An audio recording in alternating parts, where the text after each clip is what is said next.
प्यारे दोस्तों, आज हम आपको एक ऐसा इबरतनाक वाकया सुनाएंगे जिसे सुनकर आप जरूर सबक हासिल करेंगे।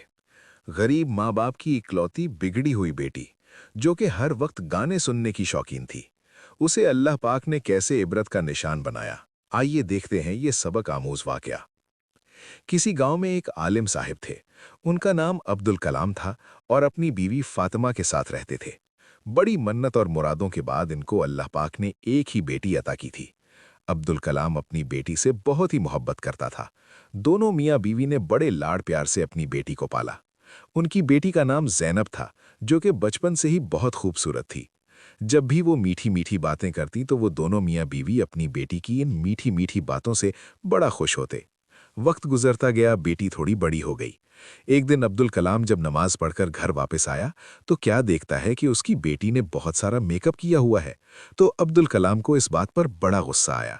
उसने अपनी बीवी को कहा, ए अल्लाह की बंदी, समझाओ अपनी बेटी को, ये क्या उसने हरकतें शुरू कर दी। इकलौती बेटी होने का ये मतलब नहीं कि ये इस तरह की गंदी हरकतें करे। तुम इसे पर्दे की नसीहत करो, ये पर्दा किया करे, ना कि ये फैशन करके बाहर घूमे। आलिम साहिब की बीवी को इस बात का बहुत गुस्सा आया कि उसने उसकी लाडली बेटी को डांट दिया। उसने शौहर को तो कुछ ना बोला, लेकिन बेटी का हाथ पकड़कर नाक फुलाए हुए अंदर चली गई। अब्दुल कलाम कहने लगा, देख लेना, एक दिन तुम जरूर पछताओगी। अगले दिन जाते वक्त अब्दुल कलाम अपनी बेटी का माथा चूमने लगा और कहने लगा, बेटी हमेशा खुश रहो, बस कुछ अरसे की बात है, फिर मैं घर वापस तेरे पास लौट आऊंगा। बस तुम माँ बेटी अपना ख्याल रखना। ऐसे ही वक्त गुजरता गया। एक दिन ज़ैनब की माँ घर का कुछ काम कर रही थी तो अचानक बेटी अपनी माँ के पास आई और कहने लगी, माँ मुझे मोबाइल लेना है। मेरे साथ की जो लड़कियां हैं कॉलेज में अपने साथ मोबाइल लेकर आती हैं, इंस्टाग्राम पर रील भी बनाती हैं, गाने सुनती हैं, तो मेरा भी दिल करता है कि मैं भी मोबाइल लूँ। जब इतनी बात माँ ने सुनी तो माँ के तो पैरों तले से ज़मीन खिसक गई। माँ बोली, बेटी ये तुम क्या कह रही हो? पहले भी तुम्हारे बाप को तेरा मेकअप करना बिल्कुल पसंद नहीं, इसी वजह से तेरे बाप ने मुझे डांटा था। लेकिन माँ की बात सुनकर ज़ैनब को बहुत ही ज़्यादा गुस्सा आया। अपनी माँ को बोली, माँ मुझे नहीं पता, ना तो मैं कुछ खाऊंगी, ना पीऊंगी, ना कोई घर का काम करूंगी और ना ही कॉलेज जाऊंगी। चाहे जो मर्जी कर लो, जब तक आप मुझे मोबाइल नहीं लेकर देंगी मैं कोई काम नहीं करूंगी। मुझे हर हाल में मोबाइल लेना है। इतना कहकर वहाँ रोने लगी। उसकी माँ को उस पर बड़ा तरस आया, क्योंकि उनकी कोई और औलाद न थी, उनकी ये आखिरी ही तो बेटी थी। फिर ज़ैनब की माँ उसके पास आई और बोली, बेटा अल्लाह का वास्ता खाना खा लो, तुम्हारी तबीयत खराब हो जाएगी। चलो मैं तुम्हारे आगे हार मान लेती हूँ, मैं तुम्हें मोबाइल लेकर दूंगी, बल्कि हम आज ही तुम्हारा मोबाइल लेकर आएंगे। ये बात सुनते ही ज़ैनब के चेहरे पर मुस्कुराहट आ गई। इसके बाद दोनों माँ बेटी बाजार चली गईं और ज़ैनब की माँ ने उसे नया मोबाइल खरीद दिया। अब तो ज़ैनब बहुत ही ज़्यादा खुश थी, क्योंकि उसकी इतनी बड़ी ख्वाहिश जो कि नामुमकिन थी। इसका बाप तो इसे कभी भी मोबाइल ना लेकर देता, लेकिन इसकी माँ इसकी जिद के आगे हार गई थी। और अब आगे क्या होने वाला था, ये आप लोग जरूर सुन के जाइएगा। ज़ैनब ने जब घर आकर मोबाइल को डब्बे से निकाला तो इसकी माँ खुशी खुशी पास बैठकर बोली, बेटा ये मुझे भी दिखाओ किस तरह का होता है। तो ज़ैनब के तो फौरन ही तेवर बदल गए। कहने लगी, माँ जा काम कर, तुझे क्या पता मोबाइल क्या होता है और कैसे चलता है? तू कौन सा पढ़ी लिखी है, तू तो है ही जाहिल। माँ को गुस्सा तो आया, लेकिन बेटी की खातिर माँ ने सब नजरअंदाज कर दिया। फिर वक्त यूं ही गुजरता गया। लड़की दिन ब दिन बिगड़ती गई, मोबाइल में हर वक्त घुसी रहती, माँ का कहना ना मानती, ना कोई घर का काम करती और ना ही नमाज अदा करती। और जब माँ नमाज पढ़ने लगती तो इस लड़की को इस बात की कोई फिक्र ना होती, बस वो मोबाइल में गाने चलाकर सुकून से सुनती रहती। जब इसकी माँ का नमाज से जहन उल्टा होता तो वो बेटी से बोलती, बेटी इसकी आवाज़ कम कर लो, मैं नमाज पढ़ रही हूँ तो ध्यान भटकता है। आगे से बेटी जवाब देती, माँ तू नमाज कब पढ़ रही है, तेरे कान तो मेरे मोबाइल की तरफ लगे रहते हैं। माँ फिर भी सब्र के घूंट पी गई। अब इसको अपनी बेटी की फिक्र सताने लगी कि ये बेटी क्या करे। ज़ैनब की माँ एक दिन फिर बेटी को समझाने बैठ गई कि बेटी खुदा का खौफ करो, इतना मोबाइल ना चलाया। तुम बीमार पड़ जाओगी बेटी, मुझे तुम्हारी बहुत फिक्र है, कुछ घर का काम भी कर लिया करो। लेकिन ज़ैनब को मोबाइल से फुर्सत ही कहाँ मिलती थी। उसने अपनी माँ की इतनी बात सुनने पर धक्का दिया और कमरे से बाहर फेंक दिया और कहने लगी कि मुझे डिस्टर्ब करने क्यों बार बार आ जाती हो, जब लाइट ऑफ हो जाएगी मोबाइल चार्जिंग पर लगाकर घर का काम कर लूंगी। उस वक्त ज़ैनब की माँ को एहसास हुआ कि उसने कितनी बड़ी गलती कर दी और अब तो ये है लड़की मेरे हाथों से निकल चुकी है। पहले तो ज़ैनब मोबाइल पर गाने ही सुनती थी, लेकिन अब तो उसने हद ही पार कर दी। वो जिस कॉलेज में पढ़ती थी उस कॉलेज में उसके साथ एक लड़का पढ़ता था, जिसके साथ ज़ैनब की दोस्ती हो गई और दिन रात उसके साथ कॉल में लगी रहती। और ज़ैनब अपना दिल उस लड़के को दे बैठी थी। वहाँ लड़का उसे हर तरह की हरकत पर मजबूर कर रहा था और ज़ैनब हर बात उसकी मानती जा रही थी। अब तो उसे अपनी माँ बिल्कुल भी अच्छी नहीं लगती थी। वो अपनी माँ को बर्दाश्त ही नहीं कर पा रही थी। बस हर वक्त ये दुआ करती कोई ऐसा दिन आ जाए और मेरी माँ कहीं गायब हो जाए, घर से ही चली जाए और मैं उस लड़के से जी भर के बातें करूं। ऐसे ही जब उस लड़के को अपनी तस्वीरें भेज रही थीं तो ज़ैनब की माँ ने उसे देख लिया तो उसने ज़ैनब के मुंह पर एक थप्पड़ मारा और बोली, क्या मैंने इसलिए तुझे मोबाइल लेकर दिया था? ज़ैनब को इतनी बात सुनकर बड़ा गुस्सा आया। उसने अपनी माँ को एक झटके से ज़मीन पर फेंका और मारने लगी और साथ साथ ये कह रही थी कि तुम्हारी हिम्मत कैसे हुई मुझे थप्पड़ मारने की? मेरी अपनी ज़िंदगी है, मैं इसे अपनी मर्जी से जीऊंगी और एक तू है कि ना कहें तो मरती है ना मेरी जान छोड़ती है। ज़ैनब अब तो नाफरमानी की सब हदें ही पार कर चुकी थी। वहां अपनी माँ को बुरी तरह मार रही थी। अचानक दरवाज़ा खुला और ज़ैनब का बाप बिन बताए ही सऊदी अरब से वापस आ चुका था। उसने आते ही घर में ये माहौल देखा। उसने भागकर अपनी बीवी को ज़मीन से उठाया और बेटी को एक ज़ोरदार थप्पड़ मारा और बोला कि बेटी शर्म होए है या क्या बेचकर खा गई हो, अपनी ही माँ को थप्पड़ मार रही हो। ज़ैनब की माँ ने रोते रोते अपने शौहर को सब कुछ सच सच बता दिया। मैंने ही इस जलील को मोबाइल लेकर दिया जिसकी वजह से ये लड़की बिल्कुल बर्बाद हो चुकी है। अब्दुल कलाम कहने लगा, अब क्यों पछता रही हो? ये सारा तुम्हारी ढील का ही तो नतीजा है। अभी वो दोनों मियाँ बीवी इस तरह बातें ही कर रहे थे कि बेटी पांव पटकती हुई अपने कमरे में चली गई और जाते ही उसी लड़के को कॉल कर दी। उस लड़के ने आगे से ज़ैनब को तसल्ली दी और माँ बाप के खिलाफ और भड़काने लगा। ये तुम्हारे कैसे माँ बाप हैं? तुझ पर तो जुल्म करते हैं, तुझे भी तो जीने का हक है। तू अगर मुझसे बात करती है तो क्या गुनाह करती है? ज़ैनब कॉल पर रोती जा रही थी। उस लड़के ने ज़ैनब से कहा, तुम्हारा बाप जो कुछ भी कमा कर लाया है, तुम ऐसा करो सब कुछ समेटो और मेरे पास आ जाओ, हम भाग कर शादी कर लेंगे। ज़ैनब ने घर में माँ का जितना भी जेवर और बाप का जितना भी पैसा पड़ा था वो उठाया और लेकर रात को चुपके से भाग गई। वो लड़का ज़ैनब का इंतज़ार कर रहा था। जब उसने ज़ैनब को आते देखा तो जल्दी से ज़ैनब का सारा सामान पकड़ा और कहने लगा, तुम इधर ही रुको, मैं गाड़ी का इंतज़ाम करके आता हूँ। फिर ज़ैनब पूरी रात उस लड़के का इंतज़ार करती रही, लेकिन वो ना आया। ज़ैनब को वहाँ पर एक बुज़ुर्ग आते दिखाई दिए। उस बुज़ुर्ग ने पूछा, बेटी क्या बात है, तुम अकेली क्यों बैठी हो और रो क्यों रही हो? ज़ैनब ने रोते हुए उस बुज़ुर्ग को अपना सारा वाक़या सुनाया। उस बुज़ुर्ग ने ज़ैनब को समझाया और बोला, बेटी अभी भी कुछ नहीं बिगड़ा, फजर से पहले का टाइम है। फजर से पहले पहले तुम ऐसा करो, चुपके से घर लौट जाओ, तुम्हारे माँ बाप को कुछ पता नहीं चलेगा और उनकी इज्जत बच जाएगी। ज़ैनब ने बिल्कुल ऐसा ही किया और चुपके से अपने घर वापस आ गई। देखा तो उसके माँ बाप अभी सो रहे थे। वो भी चुपके से आकर लेट गई। जब सुबह हुई माँ ने घर में देखा तो ना कोई पैसा था और ना उसका कोई जेवर था। वो रोने पीटने लगी, लेकिन ज़ैनब के दिल में फिर भी ज़रा सा रहम ना आया कि मैं अपनी गलती का एतराफ़ करे और सब कुछ सच सच बता दूं। उसकी हरकतें वैसी की वैसी ही रहीं। फिर एक दिन ऐसे ही ज़ैनब को उसी लड़के का फ़ोन आया और कहने लगा, ज़ैनब मुझे कुछ पैसों की ज़रूरत है, तुम मुझे कुछ पैसे भेजो, वरना मैं तुम्हारी भेजी हुई तस्वीर लोगों को दिखा दूंगा और तेरे बाप को भी दिखा दूंगा। तेरे बाप की 1 टके की इज्जत न रहेगी। अगर तुम्हें अपनी इज्जत प्यारी है तो मुझे रकम भेज दो। लेकिन ज़ैनब तो अपने बाप का सारा पैसा पहले ही बर्बाद कर चुकी थी। अब पैसा देने के लिए नहीं बचा था।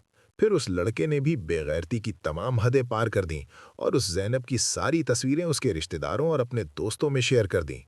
जब ज़ैनब के बाप को बेटी की यह नाज़ेबा तस्वीरें देखने को मिलीं और लोगों ने तरह तरह की बातें की तो उसका बाप यहाँ सब बर्दाश्त ना कर सका और सदमे से वहीं दम तोड़ गया। लेकिन ज़ैनब तो पता नहीं फिर भी किस मिट्टी की बनी हुई थी। बजाय गम मनाने के या तौबा करने के अपनी हरकतों से बाज ना आई। अब तो वो ज़ैनब क्लब जाना शुरू हो गई और अब इसकी बेवा माँ बेचारी बेटी को बड़ा समझा रही थी, लेकिन बेटी तो बिल्कुल बिगड़ चुकी थी। अब ज़ैनब ने रात को भी लेट से आना शुरू कर दिया क्योंकि बाप का साया उसके सर पर नहीं रहा था, जिसने उसे डांटना था, इसलिए और आज़ादी से फिरने लगी। इस लड़की को घर की कोई फिक्र नहीं थी कि घर में मेरी माँ किस तरह से गुजर बसर कर रही है, किस तरह मेरी खाना पीना पूरी कर रही है और किस तरह घर का किराया दे रही है। इस लड़की को हर वक्त अपनी ही पड़ी रहती थी। अब तो वहाँ अक्सर ही अपनी माँ को बिल्कुल नज़रअंदाज करने लग गई थी। उसने अपनी तालीम बस कॉलेज तक ही हासिल की। इसके बाद अपने तालीमी सिलसिले को जारी न रख सकी। उसे कुछ ही रहम आया और अपनी माँ का हाथ बटाने के लिए एक जगह नौकरी करने लगी। माँ इस बात पर तो बहुत खुश थी کہ اس کی بیٹی اپنے گھر کے خرچ چلانے کے لیے پیسے کما کر لا رہی ہے اور اس کا فکر بھی کم ہو گیا۔ لیکن وہ اس بات پر بہت زیادہ پریشان تھی کہ 19 سال کی لڑکی اکثر رات تک باہر رہتی تھی، اس کا موبائل فون بھی بند ہوتا اور اپنی ماں کو یہ بہانہ کرتی ایک کام کی زیادتی کی وجہ سے وہ اپنا موبائل بند کر دیتی ہے۔ زینب کی ماں کو اس کے اس جھوٹ سے چڑ ہوئی۔ زینب کی ماں اور زیادہ پریشان رہنے لگی تھیں اور اس نے ایک بار پھر سے سوچا میں کسی طرح اپنی بیٹی پر نظر رکھوں تاکہ یہ دوبارہ پہلے والی غلطی کا شکار نہ ہو جائے۔ اس لیے اپنے گھر کے باہر ایک CCTV کیمرہ لگوا دیا اور روزانہ صبح اٹھ کر وہ ویڈیو دیکھتی اور چیک کرتی کہ رات کو اس کی بیٹی کتنے بجے گھر آئی تھی۔ زینب اپنی ماں کی اس حرکت سے بہت زیادہ پریشان تھی اور شدید غصے میں بھی تھی اور اس نے اپنی ماں سے جھگڑنا بھی شروع کر دیا کہ تم اپنی بیٹی پر شک کر رہی ہو، یہ اچھا نہیں ہے۔ لیکن زینب کی ماں نے وہ کیمرہ لگائے رکھا اور روزانہ کی بنیاد پر یہی چیک کر رہی تھی کہ اس کی بیٹی رات کو کس وقت گھر لوٹتی ہے۔ ایک روز زینب اچانک غائب ہو گئی۔ ماں کو اسی بات کا ڈر تھا اور وہی ہوا۔ زینب کی ماں اب کئی دن تک اس کا انتظار کرتی رہی، نہ زینب کو گھر واپس آنا تھا اور نہ ہی وہ آئیں۔ زینب کی ماں کی حالت اب خراب ہونے لگی تھی اور اس نے بدنامی کے ڈر سے کسی سے بھی اس بات کا ذکر نہ کیا کہ میری بیٹی گھر سے بھاگ گئی ہے۔ اس دن زینب کی ماں اپنے گھر کے دروازے پر کھڑی تھی، اپنی بیٹی کی راہ دیکھتے دیکھتے اچانک بے ہوش ہو کر گر پڑی۔ محلے والوں نے والدہ کو اٹھایا اور ہاسپٹل میں ایڈمٹ کر دیا۔ لوگوں نے یہ بھی بات نوٹس کیا کہ والدہ کے ہسپتال پہنچنے پر بھی وہاں ہسپتال نہیں پہنچی اور نہ ہی زینب اپنے گھر میں موجود تھی۔ محلے والوں نے اس بات کو گمبھیر معاملہ جان کر فوراً پولیس کو خبر کر دی۔ پولیس جب زینب کے گھر پہنچی تو سارا ماجرا ان کے سامنے بیان کیا گیا۔ زینب کئی دن سے غائب ہے، اس کی ماں ہسپتال میں پڑی ہے جو کہ کوما کی حالت میں ہے۔ پولیس نے کارروائی کرتے ہوئے گھر کی تلاشی لی اور اسی گھر کی تلاشی کے دوران دروازے پر لگا ہوا کیمرہ بھی دیکھا اور اس کی ساری ریکارڈنگ بھی دیکھی اور اس کیمرے کی ساری ویڈیو ریکارڈنگ اپنی موبائل میں لے لی تو اس کیمرے کی ویڈیو کا بطور جائزہ لیا گیا، لیکن کچھ نہیں پتا چلا۔ جب پولیس کی ٹیم جنگل کی طرف گئی تو زینب جھاڑی میں بے ہوش پڑی ہوئی تھی۔ پولیس کی ٹیم نے جلدی سے اسے ہسپتال لے گیا، لیکن وہاں کچھ ہی دیر میں تڑپ تڑپ کے اس دنیا سے رخصت ہو گئی، کیونکہ ڈاکٹر نے بتایا کہ اس کے ساتھ 3 دنوں سے جنگلی جانور اس کے جسم کو نوچ رہے تھے اور اس کے پرائیویٹ پارٹ کے ساتھ جانوروں نے بہت گھنونا کام کیا تھا، جس کے کارن اس کی حالت موت سے بھی بدتر ہو گیا تھا۔ اور اس کی ماں ابھی بھی کومے میں تھی، وہ بے ہوش تھی۔ اس کی ماں کو پتہ بھی نہیں تھا کہ اس کی نافرمان اولاد اس دنیا سے رخصت ہو چکی ہے۔ اب محلے والوں نے زینب کے کفن دفن کا بندوبست کرنا تھا، کیونکہ زینب کی میت بالکل لاوارث پڑی ہوئی تھی، اس کا باپ نہیں تھا اور اس کی ماں بے ہوش تھی۔ تو اب محلے والے کی یہ ذمہ داری بنتی تھی کہ وہ اس کے کفن دفن کا انتظام کریں۔ محلے کی عورتوں نے زینب کو غسل دیا تو اسی وقت غسل دیتے ہی زینب کے جسم سے عجیب بدبو اٹھنے لگی۔ غسل دینے والی عورتیں توبہ توبہ کرتے ہوئے غسل دے رہی تھیں جب وہاں سے باہر نکلی اور باہر کھڑے مردوں سے کہا، میت میں سے بہت بدبو آ رہی ہے، آپ لوگ ایسا کرو بغیر غسل کے ہی اس کو دفن کر دو، کیونکہ کوئی بھی انسان اس بدبو میں کھڑا نہیں ہو سکتا۔ محلے کے مردوں نے ان عورتوں کو سمجھایا، یہ سب آپ کا کام ہے، وہ جیسی بھی تھی تم لوگوں کا فرض بنتا ہے اسے غسل دو۔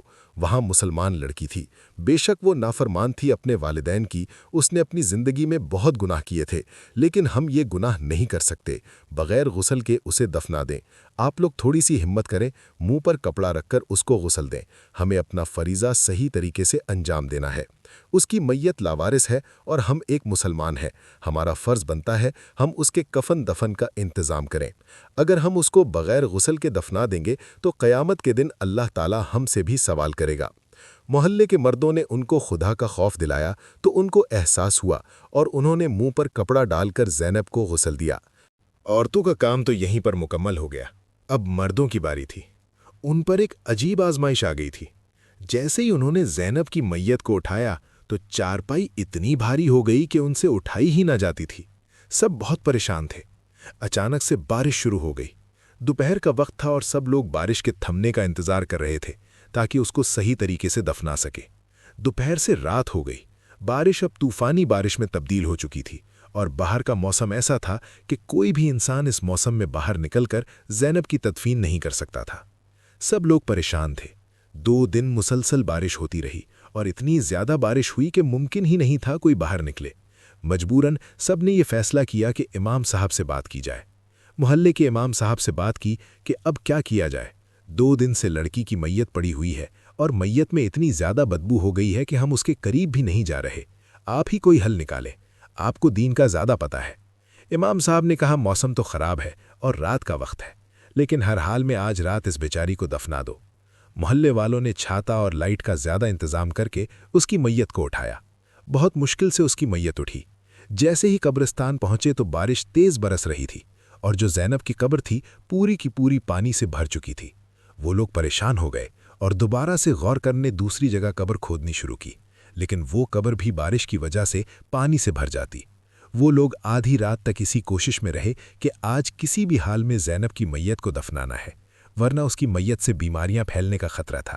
اتنے میں وہیں پر ایک شخص آیا اور اس نے کہا کہ ایک بات کہوں، برا نہ منانا، لیکن میں نے ایک خواب دیکھا ہے کہ زینب کو ہم اس کے موبائل اور اس کے ساؤنڈ سسٹم کے ساتھ تبھی اسے قبر میں جگہ مل رہی ہے۔ جب اس شخص نے اپنا یہ خواب سب کو بتایا تو سب پریشان ہو گئے کہ آخر کیسے زینب کو ان سب چیزوں کے ساتھ دفنایا جائے، لیکن اس شخص نے کہا کہ اس کو صرف سچے خواب آتے ہیں، اور حقیقت بھی یہی تھی۔ وہ اللہ کا بہت ہی نیک بندہ تھا۔ لوگوں نے سوچا کہ ہم اس اللہ کے بندے کی بات پر عمل کر کے دیکھتے ہیں، کیا پتہ اس کو زمین میں جگہ مل جائے۔ لوگ اس کے گھر سے اس کا موبائل اور اس کا سانگ سسٹم اٹھا کر لائے اور زینب کی میت کے اوپر رکھ دیا۔ پھر ایک اور جگہ اس کی قبر کھودی گئی۔ اب پانی تھوڑا کم ہو چکا تھا، بارش تھم چکی تھی اور بڑی مشکل سے زینب کو جگہ ملی۔ زینب کو قبر کے اندر رکھا گیا اور قبر میں ہی اس کا موبائل اور اس کا سانگ سسٹم بھی رکھا گیا۔ سب کو بہت عجیب لگ رہا تھا، لیکن سب کو لگ رہا تھا یہ اس کی عبرت کا وقت ہے۔ جن چیزوں سے اس نے زندگی میں محبت کی اور ان چیزوں کی وجہ سے اس نے والدین کی نافرمانی بھی کی، ان کو تکلیف دی، تو یہ چیزیں وہ دنیا میں چھوڑ کر نہیں جا سکتی۔ اسے انہی چیزوں کے ساتھ قبر میں دفنا دیا جائے تاکہ اس کو احساس ہو اس نے دنیا میں کیا کمایا اور کیا نہیں۔ پھر اچانک ہی ایک شخص کی چیخ بلند ہوئی۔ اس نے کہا دیکھو اس لڑکی کی زبان باہر آ گئی ہے اور اس کے کانوں سے کیڑے نکلنے لگے ہیں۔ یہ منظر اس قدر خوفناک تھا، وہاں پر تمام موجود لوگ چیخنے لگے، چلانے لگے۔ انہوں نے کہا اس کو تو مٹی ڈالنے سے پہلے ہی اس پر عذاب نازل ہو چکا ہے، جلدی کر کے اس پر مٹی ڈال دو اور یہاں سے بھاگ چلو، ایسا نہ ہو کہ اس کا عذاب ہم سب کو لپیٹ میں لے۔ محلے والوں نے اس کی قبر پر مٹی ڈال دی اور فوراً سے وہاں سے بھاگ نکلے۔ عورتیں توبہ استغفار پڑھنے لگیں۔ امام صاحب سے جب اس بات کا ذکر کیا تو امام صاحب نے زینب کی مغفرت کے لیے قرآن خوانی رکھوایا اور سب نے 3 دن تک زینب کی مغفرت کے لیے دعا کی۔ اتنے میں اس کی ماں کو ہوش آیا تو اس نے ساری حقیقت بتا دی۔ اس کی ماں رونے لگی اور سب نے اس کی ماں سے کہا تم اپنی بیٹی کو معاف کر دو تو اللہ بھی اسے معاف کر دے گا، وہ بہت عذاب میں ہے۔ زینب کی ماں بہت رونے لگی اور اس نے اللہ کے حضور سجدے کر کے اللہ سے اپنی بیٹی کے لیے مغفرت طلب کی اور کہنے لگی، اے اللہ رب العزت، وہ میری نافرمان بیٹی تھی، اے پاک پروردگار تو اس کی مغفرت فرما، کیونکہ مجھ میں ہی تو کمی تھی، میرے سے اس کی تربیت کرنے میں کمی ہی ہو گئی تھی، میں نے اس کو اتنا لاڈ پیار دیا اور اس کی یہ زندگی میرے لاڈ پیار کا نتیجہ ہی تھی جو بری گزری۔ جب اس کی ماں نے اس کو معاف کر دیا تو پھر امام صاحب نے کہا تم لوگ زینب کی قبر کھدائی کرو اور وہ سانگ سسٹم اور موبائل وہاں سے نکال دو، یہ صحیح طریقہ نہیں ہے، اس طرح میت کو نہیں دفنانا چاہیے تھا، تم لوگوں کو پہلے مجھ سے یہ بات پوچھ لینی چاہیے تھی۔ امام صاحب کے کہنے پر محلے والوں نے دوبارہ قبرستان گئے۔ اب دھوپ نکل چکی تھی اور قبرستان کی زمین خشک تھی۔ انہوں نے قبر کشائی شروع کر دی اور دیکھا تو قبر ٹھیک ٹھاک تھی، اور انہوں نے قبر میں موجود موبائل اور سانگ سسٹم باہر نکالا اور اللہ کے حضور توبہ کیا۔ قبر میں زینب کے ساتھ ان لوگوں کو یہ سب چیزیں نہیں دفنانے چاہیے تھیں۔ پھر اچانک سے ایک شخص کی نظر زینب کے چہرے پر پڑی تو انہوں نے دیکھا کہ اس کے چہرے سے عجاب بھر چکا ہے، اس کی زبان بھی صحیح ہے، اس کا چہرہ روشن ہے، اور لوگوں نے محسوس کیا اس کی قبر سے اب خوشبو بھی آ رہی تھی۔ واپس آ کر انہوں نے امام صاحب سے یہ ماجرا بیان کیا تو امام صاحب نے کہا یہ اس کی ماں کی دعا تھی جو قبول ہو گئی، کیونکہ ماں کی دعا کو جنت کی ہوا اسی لیے کہا جاتا ہے، جب وہ اولاد کو لگ جائے تو جنت کی ہوا کی طرح ہی لگتی ہے، اور زینب کو اس کی ماں کی دعا لگ چکی تھی۔ محلے والوں نے پھر سے قرآن خوانی کی اور زینب کی مغفرت کے لیے دعا کی، اور سب نے اللہ سے معافی مانگی کہ انہیں قبر میں موبائل اور سانگ سسٹم نہیں ڈالنا چاہیے تھا۔ اہل محلہ کو احساس ہو گیا تھا کہ انہوں نے یہ کام کر کے بہت بڑا گناہ کر دیا، قبر کی اور میت کی بے حرمتی کی، اس لیے انہوں نے اللہ سے معافی مانگی۔ کچھ دن بعد زینب کی ماں کو ایک خواب آیا جس میں زینب بہت خوش تھی اور اپنی ماں سے کہہ رہی تھی، ماں میں نے تمہاری اور ابا کی ساری زندگی نافرمانی کی، تم لوگوں کو بہت تکلیف دی جس کی مجھے بہت بڑی سزا مل رہی ہے، लेकिन जैसे ही तुमने मेरे लिए दुआ शुरू की तो अल्लाह ने मुझसे उजाब हटा दिया। बेशक वालिदैन का दर्जा बहुत बुलंद। काश मैं आप लोगों की नाफरमानी ना करती और आप लोगों की फर्मा बरदार होती, तो ये जो अजाब मुझे मिला था वो भी न मिलता। लेकिन माँ, तुम्हारी दुआ ने मुझे इस अजाब से बचाया। ये ख्वाब सुनकर अहले महल्ला खुश हो गए और इमाम साहब ने सबसे कहा, देखो हम लोग सब कितने गुनाहगार हैं, बड़े बड़े गुनाह करते हैं और हमें इसकी सज़ा भी मिलती है। लेकिन अल्लाह की ज़ात इस कदर मेहरबान है कि जब इंसान को उसकी गलती का एहसास हो जाए तो फ़ौरन से अल्लाह रब्बुल इज़्ज़त उस इंसान को माफ़ फरमा देता है। ये अल्लाह की रहीमी और करीमी है, वो हमें माफ़ कर देता है। अगर वो हमें माफ़ न करता तो हम तो हमेशा आग में जलते रहते। इसका ये मतलब नहीं कि अल्लाह को रहमान और रहीम समझकर हम गुनाह करते रहें, बल्कि इसका ये मतलब है हमें अल्लाह की फर्मा बरदारी करनी चाहिए, उसके रास्ते पर चलना चाहिए। जब हमारा रब हमसे इतनी मोहब्बत करता है तो हमें भी चाहिए हम अपने रब से मोहब्बत करें और उसके फर्मा बरदार बन जाएं। प्यारे दोस्तों, उम्मीद करता हूँ आज की वीडियो से आपने बहुत सबक हासिल किया होगा। इसलिए अपने फैमिली में भी वीडियो शेयर करें और चैनल को सब्सक्राइब करने के साथ साथ कमेंट में अल्लाहू अकबर ज़रूर लिख कर जाएं। शुक्रिया।